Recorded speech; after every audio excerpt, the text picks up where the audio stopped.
Por que a violência tem aumentado nesse período de quarentena? Quais os motivos que levam ao aumento da criminalidade nas cidades, nas vias públicas? Vamos ver agora. A criminalidade tem aumentado. Assaltos em plena luz do dia, filmados por câmeras de segurança, mesmo sem ter ninguém nas ruas para observar apenas as vítimas. Mas tudo feito por criminosos como se ninguém estivesse vendo, apesar das câmeras que eu referi. Eu vou falar agora de dados técnicos científicos. Como todos sabem, eu sou professor de Direito Penal e Processual Penal. Também dou aulas de Direito de Família e Deontologia Jurídica. Então, tudo que eu vou falar aqui vem de estudo, não vem de nada tirado da mente aleatório. Até porque um professor, ele tem que estudar muito, tem que ler muito, para poder ter uma bagagem de conhecimento, para passar para os seus alunos e fazer ali o aluno raciocinar e ter senso crítico. Eu quero falar com você a respeito de uma teoria que é antiga. Essa teoria é uma teoria da ocupação do espaço público. Uma das maiores expoentes que falaram sobre esse tema foi uma canadense chamada Jane Jacobs.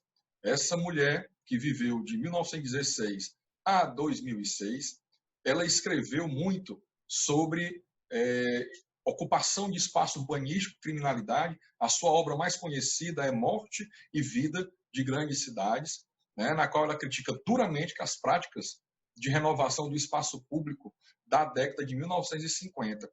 Mas interessante que nós vamos ver que os estudos feitos por Jacobs até hoje são modernos, até hoje são válidos. Só para você ter ideia, essa mudança urbanística que teve no Brasil, das casas com grandes muros, essa visando a segurança, com o crescimento do transporte individual, de veículos, vamos falar de cada fator que contribuiu para o aumento da criminalidade. Porque a grande teoria é a seguinte, é que quando o espaço público é ocupado, pelo cidadão de bem, que está ali no seu dia a dia, trabalhando, ou se divertindo, ou fazendo o que quiser, mas no espaço público, a criminalidade se retrai. Isso foi comprovado aqui no Brasil, na última Copa do Mundo de futebol, realizada no Brasil, onde existia um temor, inclusive, internacional, se o Brasil teria como dar segurança naquela Copa do Mundo às pessoas que vieram assistir. Isso também ocorreu nas Olimpíadas que foram no Brasil também. Existia muita discussão, será que o Brasil tem como dar segurança às pessoas que vão viajar para lá? O que aconteceu foi que crimes ocorreram, claro, como sempre ocorre no Brasil, mas não houve uma criminalidade exacerbada como se esperava. Ao contrário, houve até uma diminuição da criminalidade. Por quê? Porque os espaços públicos foram ocupados. Os espaços públicos, praças, ruas, estádios, tudo foi ocupado pelo cidadão de bem, que ia ali para torcer, para acompanhar os Jogos Olímpicos e a Copa do Mundo. Então, no estudo de Jacobs, que é atual, existe a edição dele até 2011, apesar de ela ter falecido em 2006, vamos falar aqui de alguns pontos. Por exemplo, transporte individual motorizado, diminuiu o número de pessoas circulando a pé. O carro, a moto, diminuiu o número de pessoas circulando a pé. Outro fator é que o transporte público, apesar de que no Brasil é tudo lotado, mas é lotado por falta de investimento nessa área. Porque muitas pessoas, tanto que os engarrafamentos aí mostram, optam pelo transporte individual. Isso também aumenta para a contribuição do aumento da prática de delitos.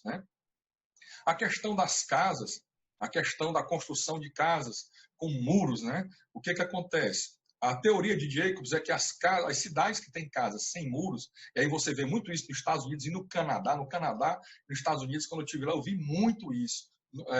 Casas, no Santiago, no Chile, também tem muito. Casas sem muro, onde tem uma área de jardim, a casa e a rua.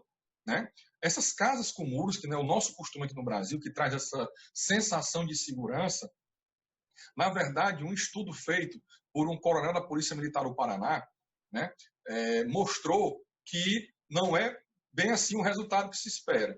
O estudo mostrou que 60% das casas roubadas em Curitiba, ou seja, assaltadas com violência, com armada, 60% eram casas com muros, né, com muros grandes. 25% das casas assaltadas tinham apenas grades, não tinham muros, tinham grades. E apenas 15% das casas que foram violadas, assaltadas, eram casas que não tinham nenhum muro. Era a casa, uma grama, talvez, um jardim e a rua.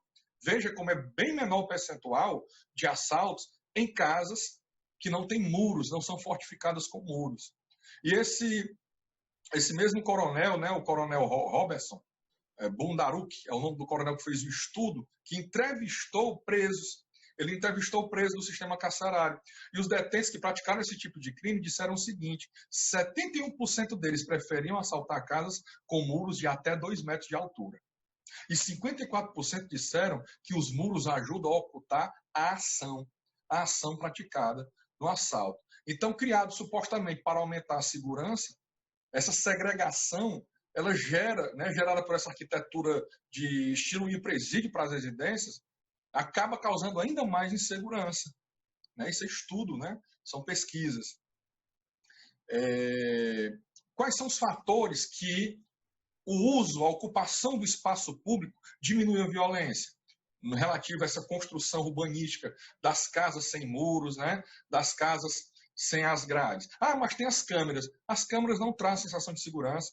É tanto que as câmeras, na verdade, servem para o dono da loja, o dono da casa depois assistir o assalto que fizeram na casa dele sem poder fazer nada.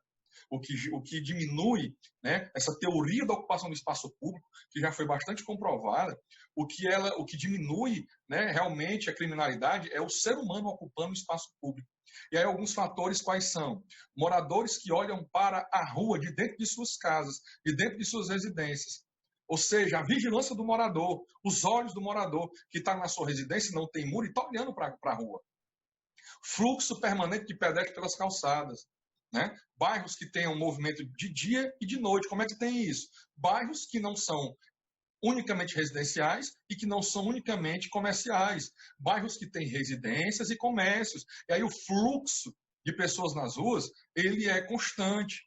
Né? É importante esse fluxo na calçada. Não só porque os pedestres também são olhos atentos nas ruas, mas também porque o movimento nas calçadas atrai o olhar de quem está dentro de casa, daquela casa que não tem muro, que tem como ele olhar para a rua. É o costume antigo de se reunir no final da tarde, sentar ali, né, nos bancos, botar a cadeira para fora de casa e ficar ali assistindo, né, o que acontece na rua. Vejam que os bairros que fazem isso até hoje, em Fortaleza e outras cidades, são bairros que têm menos assalto naquelas calçadas.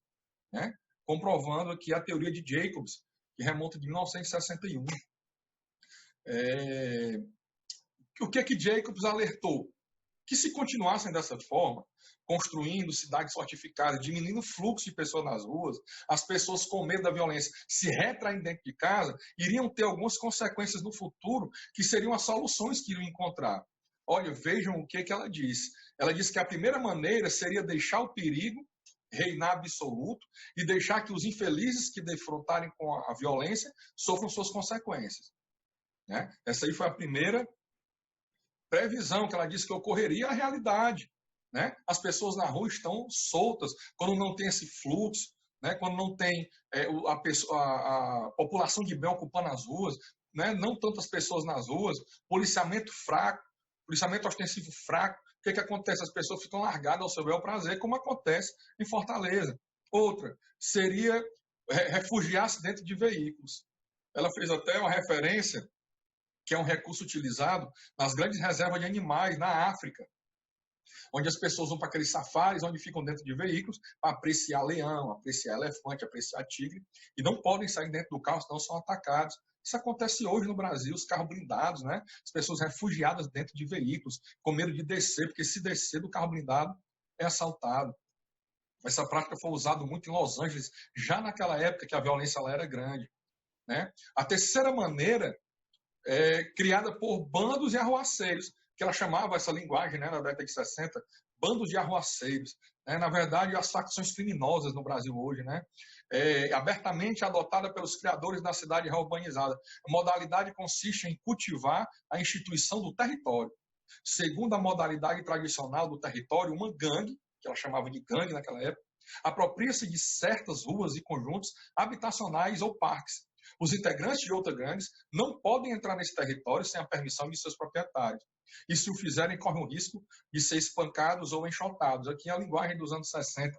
Na verdade, isso acontece hoje em Fortaleza. Facções criminosas dominam bairros, determinados bairros.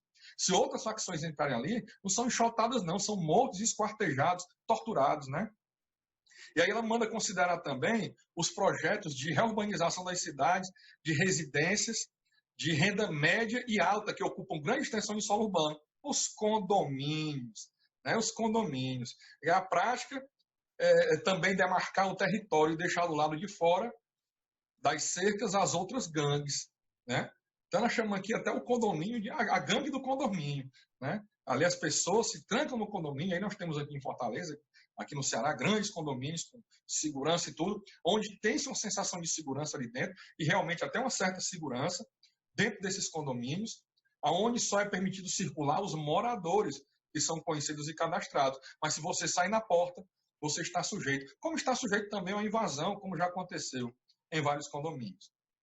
Até porque na década de 90, né, as pessoas lá em São Paulo, onde estavam acostumadas a todas correr para condomínio, tiveram um problema porque os assaltantes passaram a preferir condomínios do que casas soltas, porque no condomínio ele entrando, ele tem ali um mundo, uma gama, né, de vítimas. Então, mudando aqui agora para um estudo que tomou por base também os estudos de Jacobs, um estudo apresentado ano passado no Rio Grande do Norte, em um evento de urbanistas, né, de pessoas que desenham como deve ser formadas as cidades e deve ser o espaço urbano, levando em conta também a violência urbana, fizeram um estudo em 2 praças no Rio Grande do Sul.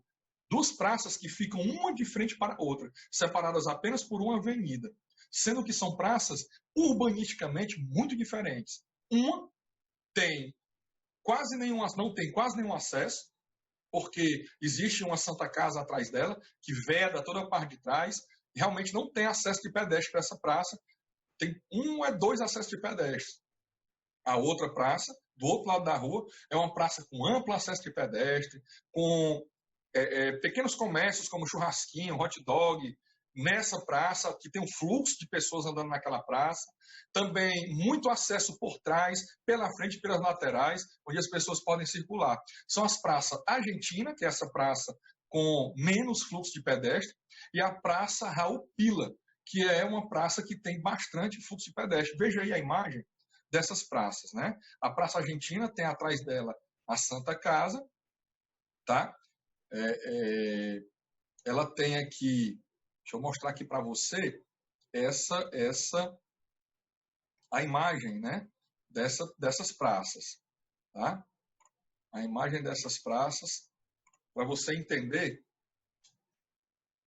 como é que esse estudo levou em conta, certo?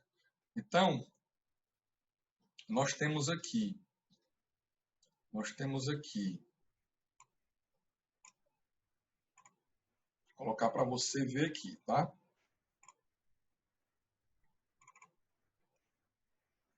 Bom, nós temos aqui a Praça Argentina, certo?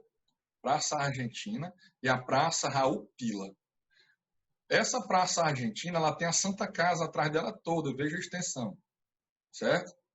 Ela não tem fluxo, veja aqui nessa seta, que no gráfico mostra que é acesso de pedestre. Enquanto a Praça Raul Pila tem vários acessos de pedestre, ó, numa lateral, em outra, aqui atrás, certo? Enquanto tem vários acessos de pedestres, né? A praça, né, a Argentina não tem. Veja que ela não tem acesso de pedestre. O acesso de pedestre aqui é na Santa Casa e nessa rua aqui para outro local. Ela não tem acesso de pedestre à Praça Argentina. O que ela vai ter é o perímetro ativo, que é essa parte aqui pontilhada, ó, que é onde pessoas andam ao redor da praça, sem acesso para adentrar. Né? Na questão do acesso, não tem o que ela fazer dentro da praça, não tem nada que ela possa ter interesse de entrar ali. E na Praça Raul Pila, não. Ela tem vários acessos de pedestre, ela tem aqui locais com churrasquinho, hot dog e outras coisas dentro da praça, fora as lojas que usam essa praça como integração. Né? Então, acho que já deu para entender aí essa questão do acesso nessa praça e como é que são localizadas essas praças. Então, foi feito esse estudo nessas praças, né? E aqui nós vamos ver agora um estudo que foi feito de quais crimes aconteceram e a quantidade de crimes que aconteceram nessa praça, né? Nós temos aqui o seguinte, ó, para homicídios, né? Na Praça Argentina e Raul Pila, um em cada uma. O homicídio aqui, eles falam até nesse estudo quais foram os crimes, né? Foram crimes onde as pessoas foram seguidas até o local e ali foram homicidadas, né? Uma morreu e a outra escapou, foi socorrida e escapou, né? A da Praça Argentina a pessoa escapou porque foi socorrida a tempo e a da Raul Pila não teve essa mesma sorte. Então não tem a ver com o fluxo da praça. Eram crimes que podiam ter ocorrido em qualquer lugar, apenas as pessoas já vinham sendo seguidas e ali pararam e ali foram executadas, certo? Estupro. 2 estupros na Praça Argentina. Lógico, uma praça sem circulação, uma praça sem acesso para os pedestres. Praça Raul Pila, 0 estupros. Roubo. 67 na Praça Argentina. Né? O furto mediante ameaça, uso de força, arma de fogo, é o roubo. 67 na praça que não tem circulação de pedestres. E apenas 18 na praça que tem circulação. Roubo de veículo, teve um na Raul Pila, né? É o roubo ali na rua. Furto, que é o furto é sem violência, é o batedor de carteira, é aquele que pega sem a vítima ver. Na Praça Argentina, que não tem fluxo de pedestres, 8. Na Praça Raul Pila, 4, a metade. Furto de veículo, 13 na Argentina, apenas 6 na Raul Pila. Né? Furto em veículo, né? Pessoas dentro de veículos foram furtadas. 13 na Praça Argentina, 6 na Raul Pila. Agora, furtos do veículo, do próprio carro, do próprio veículo, moto ou carro. 29 na Praça Argentina e 10 na Raul Pila. Então, veja aqui que sempre é menor a quantidade de crimes com vítima onde tem circulação de pessoas. Grande circulação de pessoas em várias horas do dia. O total aqui na Praça Argentina foram 121 crimes com vítimas, enquanto na Praça Raul Pila foram apenas 42. Então, está comprovadíssimo que essa questão urbanística, essa questão do uso do espaço público é um dos fatores, tem vários outros, é um dos fatores que contribui para a prática de crimes. E agora, a minha pergunta que eu fiz no início é, por quê? Quais são as causas de ter aumentado tanto a violência no Ceará e em outros estados, referente a essa questão da quarentena? Claro, de acordo com esses estudos, de acordo com essa escritora que se dedicou a vida a escrever sobre esse assunto, né, a Jacobs, e de acordo com esses estudos feitos aqui no Brasil, apresentados ano passado, é um encontro urbanístico no Rio Grande do Norte, a questão é pura e simplesmente o seguinte, a quarentena colocou as pessoas dentro de casa trancada. Tá? Se você vê aí os assaltos em Fortaleza, nos programas policiais, a grande maioria são em ruas no Meireles, na Aldeota, que é a classe média que está de quarentena. Se você for para os bairros como Messejana, né, outros bairros aí, onde a população não está nessa quarentena, a população está tendo que ir à rua para trabalhar, para ganhar o seu dinheiro, o seu sustento, a criminalidade é menor. Por quê? Porque a ocupação do espaço público.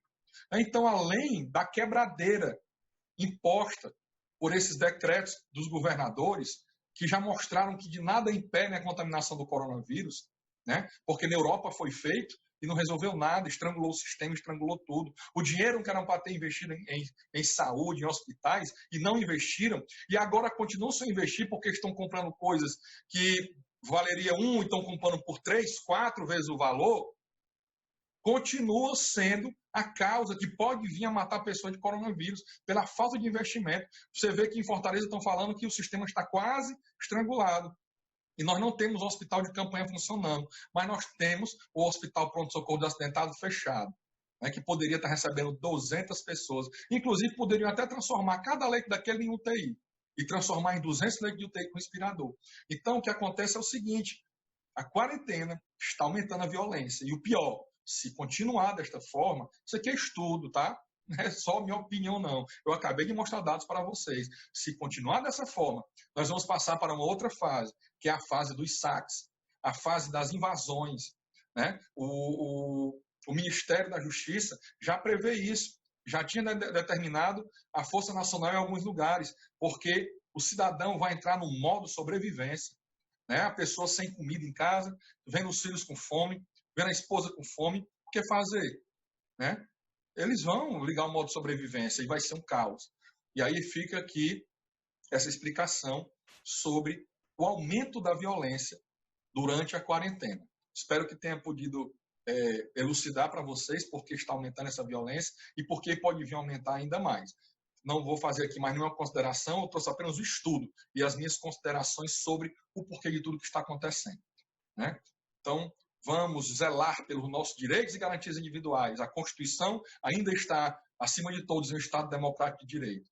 E não podemos sucumbir, além do coronavírus, sucumbir à fome, à marginalidade, ao crime, que vai matar muito mais do que essa pandemia, se assim continuar.